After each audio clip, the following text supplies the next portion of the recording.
Welcome, one and all.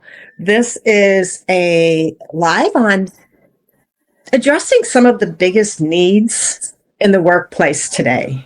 And that is the need for clarity and calm amongst leadership, amongst the organization, and in the hearts and central nervous system of everyone in the organization.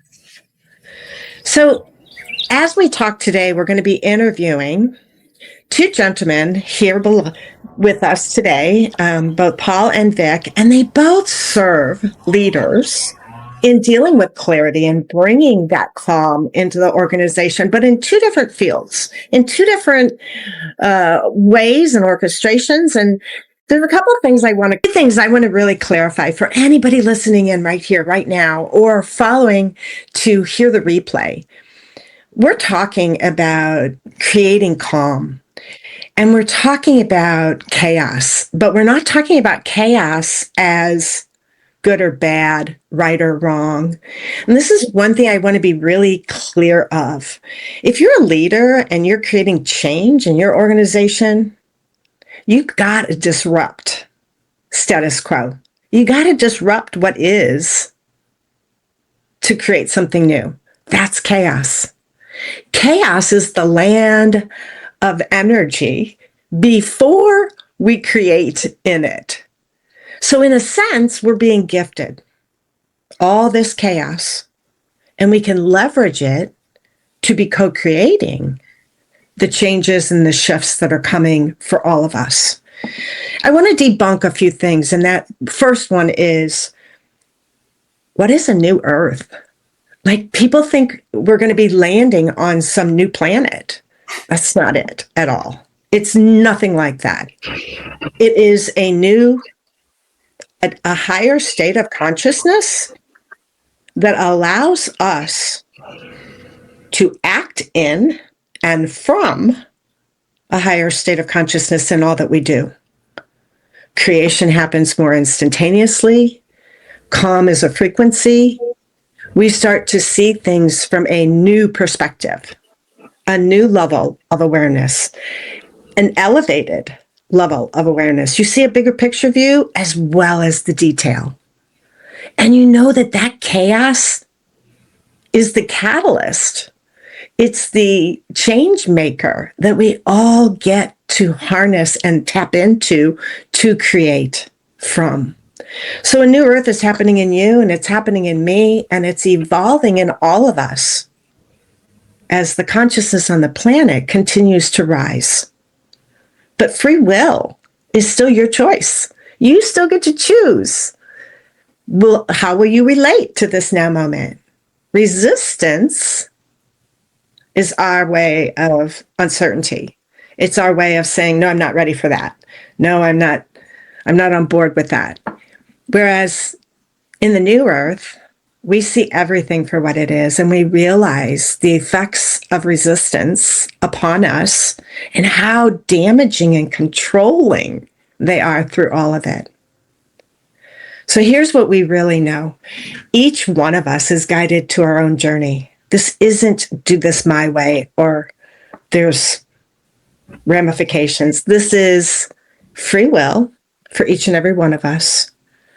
But as we enter into those states, we're given more to see, more to govern, more to direct. And that's our own energetic field, our own free will, our own choices. And so I want to start by really drilling in that this calm is a state of being. There's no skills to learn. You already know it. It's innate in you. And how you get there is your choice. Breath is a quick, easy path to start to come home to all that we are, to utilizing what we have to bring us into harmony with what's already there. From my perspective, I see my job is to come into harmony with what's already there. I'm not here to resist it. I'm here to see it for all that it brought. Doesn't mean I agree with anything that it brought with it, but I'm not denying that it exists. So I'm going to take a deep breath, and I'm going to invite all of you to come home to you, to use your breath to find that center. In the new earth, in the new level of consciousness rising for each of us, we won't get there thinking our way into it. You can't think your way out of this one. It's whole body embodiment. It's a presence, a current state awareness to being fully present in this now moment, ready to receive, open to what's being shared, without resistance, without control, and without having things need to look a certain way. So with that, I'm going to turn it over to Bo Lockwood, who's the visionary behind the New Earth Civilization. And I'm just going to drop a real quick line that if you're not familiar with the New Earth Civilization, it is a collective of providers that all support organizations and leaders and culture in making this shift gracefully and with ease in their organizations. So without further ado. So thank you, Donnelly. That was really a wonderful way to be able to introduce us in terms of who we are and what we're doing. I just want to further clarify what we're not as well, because I've been asked by more than one person whether this is a cult. And it's certainly not, and it never will be. And it's because a cult requires or has a controlling leader that people want to follow. Well, that's not what this is at all, because we are collectively leading this. There is no dogma. There is no singular leader. It's a collection, a collective of conscious people that are coming together to create a new way of life. So we're not a cult, but we are a culture, because that culture is growing, and it's an evolving culture of caring people that actually want to make a difference in the world. So I just wanted to clarify that, and really, quite frankly, we don't want any followers. This isn't about becoming famous or wanting some type of external recognition for anything that we're doing. It's just the opposite. We are here to help serve you, to be able to help those who seek a new way of life, to be able to tap in and follow themselves.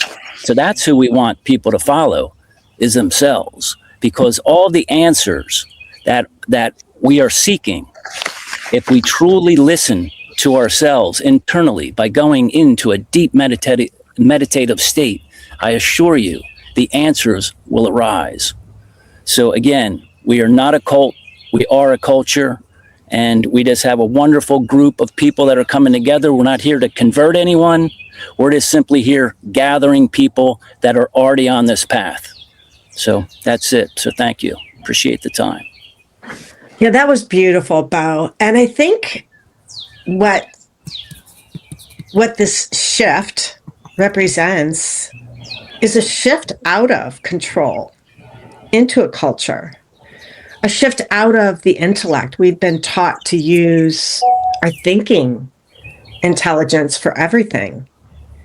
And this is bringing us home to our intuition, to that inner wisdom that comes in those quiet moments of life, in that still, small, quiet space within where it leads us forward.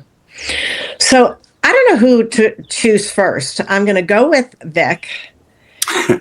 And only because you were last to join us, so I want you to be first to share.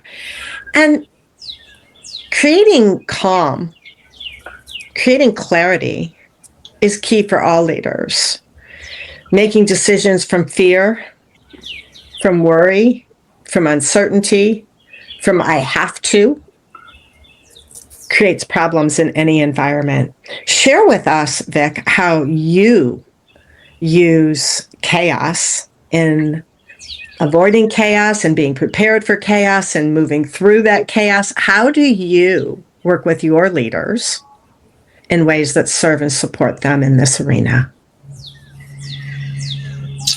Well, thank you for that leading in question, the whole process all revolves around why we're here, my involvement in the New Earth civilization, knowing Bo Lockwood, formerly Robert Lockwood. We go way back, that so long ago that he was Robert then. But we're supposed to chuckle at that, Bo. So leadership and support and leading by example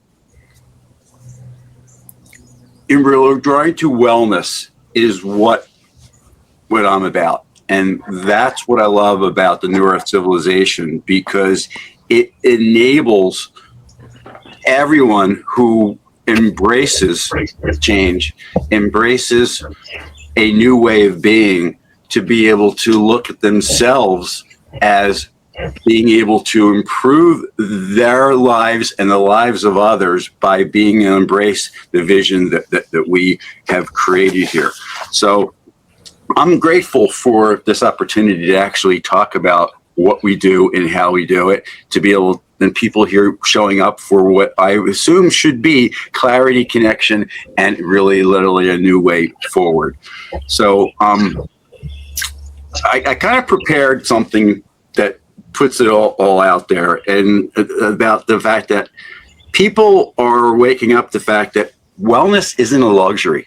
It truly isn't. It's the foundation of sovereignty, creativity, and a collective evolution. It's kind of what we're about here in New Earth civilization. So we're getting towards something that is coherence, more community. So I like the C words, what we represent.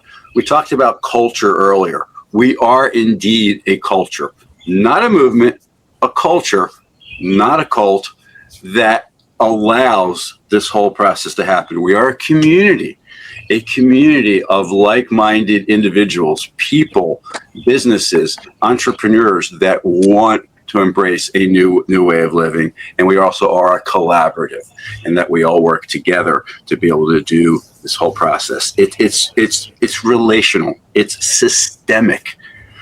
How does your company serve your people when you're working with them in this wellness arena? Education, mostly. Just the having an ability to be able to be all they can be, help themselves and help others at the same time, to be able to utilize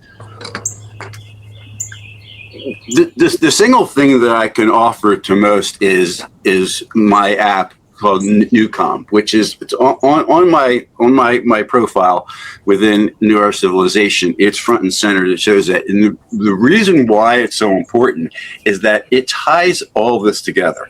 It truly gives everybody the ability to be able to think better and more clearly, to focus, to sleep better. Sleep is my thing. I've been doing it for 15 years. Sleep is crucial towards everything happening. So health, energy, sleep leads to the whole ability for people to be the best they can be. And your civilization is embedded in all of it in order to allow that to happen, so that people can grow and share with people that they love, to be able to be part of the vision. So your app then helps them maintain better health, better sleep, better exercise, mental clarity. It literally has the ability to be able to go on the app and it asks you questions. What do you want to change today? What mood do you want to change? And it literally, you press the button, and then comes on the screen, it gives you some options. Click, and it plays it, and then it's all about frequencies. Life is frequencies. It's the single thing that I want to make sure everybody understands and knows, is that you can change that anytime you want, and that's a beautiful thing. I think I can really change lives and help a lot of people along those lines, and that's tantamount to the whole process. But and this is that not about me, and that's the great thing about it. This is about helping people be the best they can be and put calm into their life. And that's why the product is called New Calm, because literally that's what it does. It creates calmness within anybody who uses it. I love that. I love that. And we all know without your health, life pales. Ugh, you got nothing. That's it. So appreciate your health, raise your frequency. And Vic, if we could ask you to put the link to your app in the New Earth Civilization into the chat, that would be great. And now let's switch over to Paul. Paul, same topic, same questions. How do you serve your community, and what's the name of your business? And how do you bring this clarity and calm into the leaders you work with? Thank you. The name of my business is Risk Mitigation Technologies, LLC.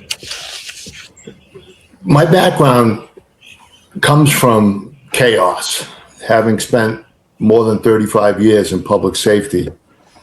So I've had opportunities to talk about leadership in crisis almost every day. And what I found, and what I continue to find, is that's not where leadership is actually tested.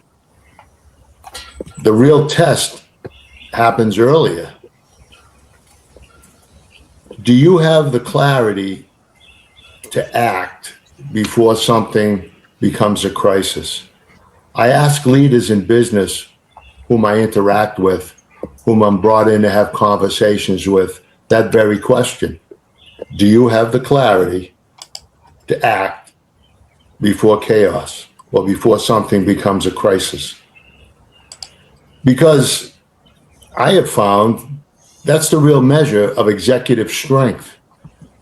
I mean, most leaders don't struggle when a problem becomes obvious. They struggle before that point, when signals are subtle, information is incomplete, and taking action feels premature. Hey, maybe it's a shift in employees' behavior, a pattern that feels off but not yet actionable, or a quiet concern that's easy to rationalize or delay. Face it, that's where leadership gets hard. Not when it's urgent, not when it's clear, but when it's uncomfortable. And I found that discomfort creates hesitation. And then leaders start asking themselves, am I overreacting? Do I have enough information? Or should I wait? But by the time behavior becomes a crisis, the real decision point has usually already passed. Because most workplace crises don't appear suddenly. They develop gradually through missed signals, delayed conversations, and uncertainty about when to step in. I mean, clarity doesn't mean having perfect information. It means having the judgment to act when something doesn't feel right, even before it's fully defined. Because early action may feel uncomfortable, but let's face it, late action carries far greater consequences. Strong leadership isn't just about managing crisis well. It's about recognizing risk early and acting before those situations escalate into chaos. Clarity before crisis. That's where outcomes are decided. Thank you. I love that. What both of you shared was a need for preparedness, a need for us to do some inner work, right? A need for us to answer some hard questions. Wellness, frequency, They matter. They're the core of our human journey here on earth. But we're spiritual beings here having a human experience. We have the ability to raise our frequency. If you don't know frequencies, pull up the consciousness scale by David Hawkins. That was the best representation of understanding frequencies and your frequency. And it matters. We're becoming more sensitive to our own energies and to the energies around us. That's only going to increase, but that's a good thing. That's a good thing if you know how to manage it, if you know how to bring that clarity, that calm moment in, to look at what's before you, to discern where you need to get more research, more information, more understanding. Greater clarity comes in that space of uncertainty before it escalates into the crisis. As Paul had mentioned, none of us want the crisis, but crisis can start in an instant. The minute management decides they're going to have a layoff across the company, fear hits the central nervous system of every employee at every level, from entry level to long tenure, from file clerks to leadership. Everyone's wondering, who's next? Is it me? Is it my key people, team players I rely on day in and day out? AI is taking over, but it can't take over our humanness. Let me say that again. AI is coming. It's here. It's alive and well, and organizations are investing billions because there'll be no employee with benefits and vacations and taxes and work to do. It'll be a program running. Your intellect is being replaced by machines. But the rest of your humanness can never be replaced. Your intuition, your preparedness for each and every situation. Viktor Frankl said it best. Between the stimulus and your response, there lies a space. In that space lies all your power. We're in that space now. Our world, our earth, our reality is shifting and it's changing. And we're all noticing it in our own unique ways. Thank you both for joining us. Bo, what would you like to add on this closing note? I think we're going to be able to keep this right at our 30-minute time slot. We're doing really good time-wise. Yeah, we're learning. It's definitely a process in terms of understanding how the whole system works. So, but yeah, no, I just really appreciate everyone's input, and I just want to add, in that space that you referred to. I mean, that's where free will is. I mean, that's where our choice, our power to choose, is among our greatest powers. So it's really understanding that we have options, and options are wonderful because then we're able to choose. And as long as we contemplate our decisions and make conscious choices, then we're going to be making good decisions to be able to head in a good direction in life. So that's what I'd like to share is that everything we're talking about comes down to free will. And it's really like a modern day Noah's Ark. I mean, people thought that Noah was nuts for building an ark until it started to rain. So it's kind of the same thing now where people have a choice. You have a choice. You can either stay as you are or evolve, because that's what this is. This is not a movement. This is evolution. So I'll leave you with that. Well, in some sense, don't you think that the Essence 55-day challenge is kind of puts all that in perspective, and that it could be a good idea for everybody to be able to do that, because sure, it all makes sense after that.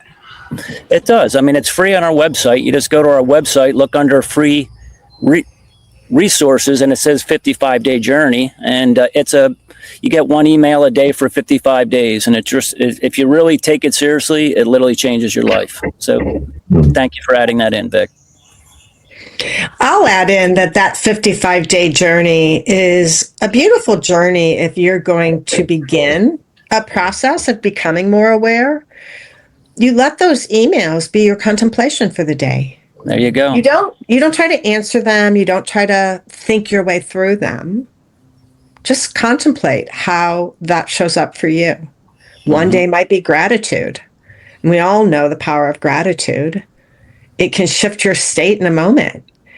If you haven't looked at the app, New Calm, I encourage you to look at that and check it out. And if you are interested, we'll post the link as well to the 55-day challenge, where you get an email in your inbox every single day for 55 days, sharing with you an aspect of what's shifting and changing in the collective, not just in us, in the collective.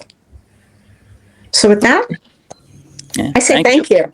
Mm-hmm. Thank Thank you. you. It's been Thank fun. you, for sure. Enjoy your day, everyone.